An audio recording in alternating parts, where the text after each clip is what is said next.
માંડવીનગરમાં વર્ષોની પરંપરા મુજબ મોહરમ નિમિત્તે તાજિયા જુલુસ કાઢ્યું, જેમાં હિન્દુ મુસ્લિમ બંને જાતિના લોકો જોડાયા.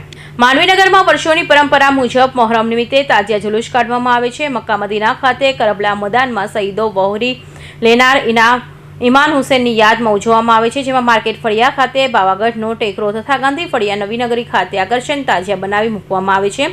જેનો આજ રોજ તાજિયાનો જુલુસ માંડવીનગરમાં ફેરવી તાપી કિનારે લઈ જવામાં આવેલા અને ક્યાંકથી માર્કેટ ફળિયા ખાતે લાવી તાજિયા ઠંડા કરવામાં આવ્યા હતા, જેમાં હિન્દુ મુસ્લિમ બંને જાતિના લોકો જોડાયા હતા, જેને કારણે કોમી એકતાનો માહોલ સર્જાયો હતો. આ પ્રસંગે મુસ્લિમ બિરાદરોએ પોતાની કરતબ બતાવી હતી. મુસ્લિમ સમાજના બિરાદરો મોટી સંખ્યામાં જોડાયા હતા. તાજિયા નિમિત્તે નિયાઝ તથા શરબત પણ વેચવામાં આવેલું હતું. તાજિયા જુલુસ અંતર્ગત એએસપી અક્ષેસ એન્જિનિયરિંગના સુપરવિઝન હેઠળ માંડવીના પીઆઈ જેએસ વડવી તથા સ્થાનિક પોલીસ સ્ટેશનના અધિકારી કર્મચારીઓ, જીઆરડી ટીઆરબીના સભ્યો, સુરત ડિવિઝનમાંથી પોલીસ અધિકારીઓ કર્મચારીઓ દ્વારા ચુસ્ત બંદોબસ્ત ગોઠવવામાં આવ્યો હતો.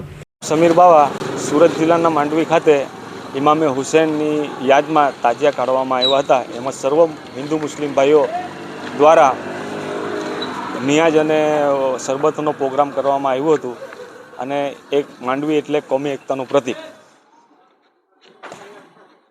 અમીરસિંહ ચૌહાણ, માંડવી.